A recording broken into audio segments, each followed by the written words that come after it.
Welcome to the Virginia Education Center for Asphalt Technology. And this is the Materials Certification School for Cold Asphalt Recycling Plant class. My name is Trenton Clark and I am with the Virginia Asphalt Association. For this module, we're going to talk about project communications and overview. But before we get into this module, we'll be using the BARM, or the Basic Asphalt Recycling Manual, that was developed by Federal Highway Administration and ARA. So while we go through this class and we cover various modules, a lot of the material that we're referencing or was developed from this guide. Let's talk about project communications and overview. Well, first and foremost, what's required on VDOT projects? Well, for the cold asphalt recycling, the plant certification, it is new to VDOT. It began in 2020. And it'll go forward as we do cold plant recycling projects where we're making the material. So, when we look in VDOT specs, we see what are the contract requirements for certification. And section 114.04 talks about the spec requirements. It lists out the different requirements to have a person either doing the inspection or doing the acceptance or overseeing the work on a project.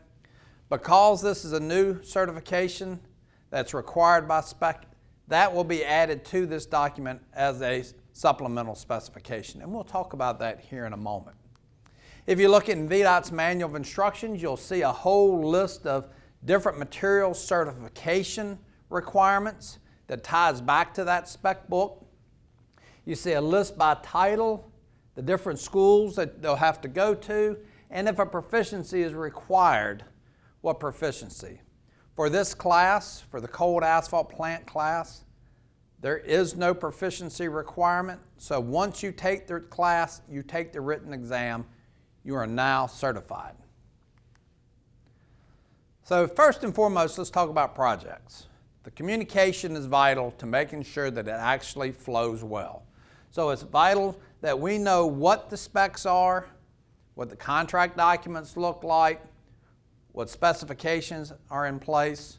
Because we're talking about the plant side, we're really looking back at the material specs and the material special provisions and any copy notes that may go with it.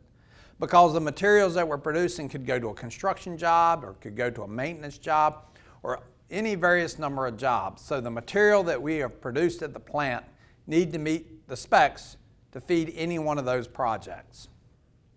When we look at a contract, and we look at a project, maybe it's a project's calling for cold plant recycling, and it's specific, so we need to know what is required, so you need to know what the document hierarchy is, what's most important and least important in terms of contract and project administration. Our standard drawings are the lowest level, our special provision copied notes are the highest level. Copied notes are usually very project specific. Special provisions are typically those specs that are not contained in a spec book, but can apply to any project around the state or a specific project. So you need to read the title of the special provision. And we go down where there's plans. You'll see that on construction jobs or on some maintenance jobs. Supplemental specifications, what they are is they revise and update the standard spec. The standard spec could have been written 4, 5, 6 years ago. Some changes have occurred over time. The supplemental makes those changes to the standard spec. In addition to the project documents, communication is vital for good project success. So if you're on a project, one of the things we'll see is pre-construction conferences. So depending on what your role is, and this is a project that may be calling for cold plant recycle, that project will have a pre-construction conference where they'll be looking for things like job mix formulas, any approved materials, all the other documentation that goes with it. As the project goes on, you may have formal meetings. Many times you'll have informal meetings and information sharing. But very importantly, any decisions that are made or any guidance given, write it down, and then communicate it to everybody that was involved to ensure that that was captured properly, because if something was to happen in the future, you have something that says this was the guidance or this was the decision made versus trying to go back on people's memory. Plant safety is key. So here we are, we're at these cold asphalt recycling plants, similar to a hot mix plant, but also different. They can be more compact, but we still have things like loaders running around. We still have a hot asphalt binder tank. We have people coming in and off the site. So there's a lot of concerns around that asphalt plant. This is a cold plant, but it still has it still has safety issues that you need to be aware of. Communication is key. You want to make sure any visitors, where they report to, what people are doing. You need to have a good safety policy. Again, with hot binder at these tanks, because it's usually a foamed asphalt, but even if an emulsion, you have a process in place in case you have a burn. All these things go into making sure that we have safety at the plant, safety talks are held, and any corrective actions that are noted are made.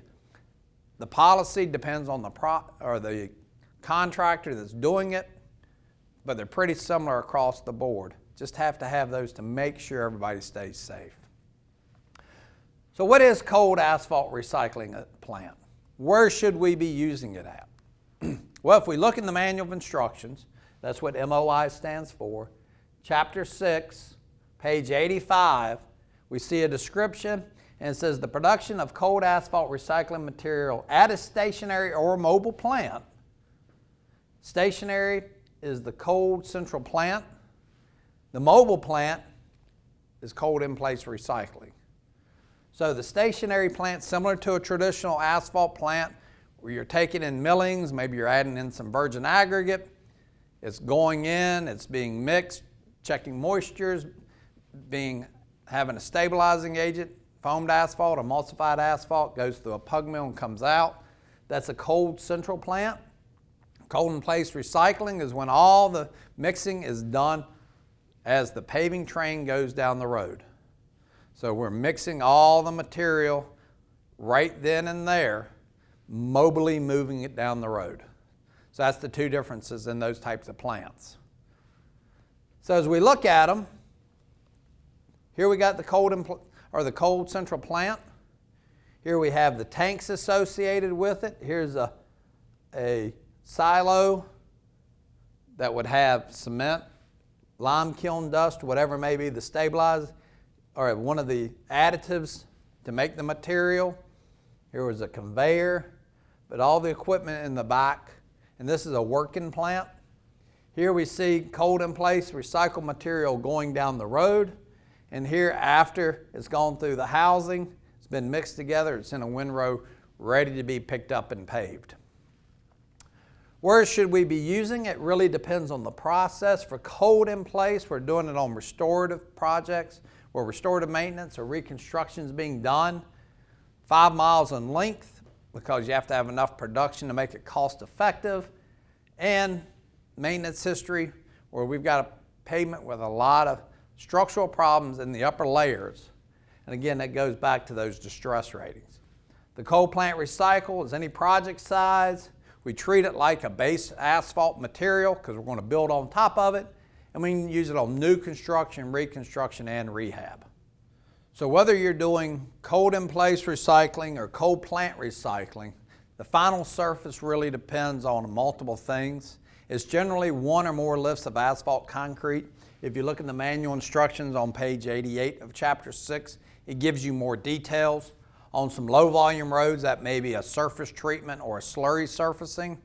But as you get on interstates or roads that have higher traffic levels, the minimum asphalt thickness is 4 inches. So that can be either cold in place recycling, a cold plant recycling, CCPRM, or if we're even doing FDR, which is another cold recycling process, it requires 4 inches.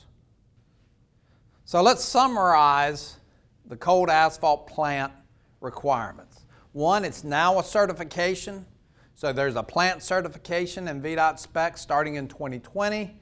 Need to make sure that special provisions and special provision copy notes have the highest level of enforcement in your contract documents.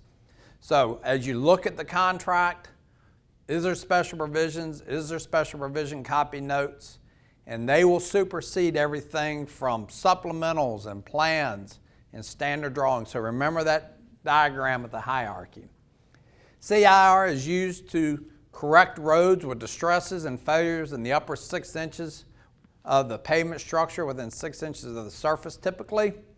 And for the central coal plant recycle, we're using that on projects as a base material in a new pavement structure or reconstruction or even in a rehab.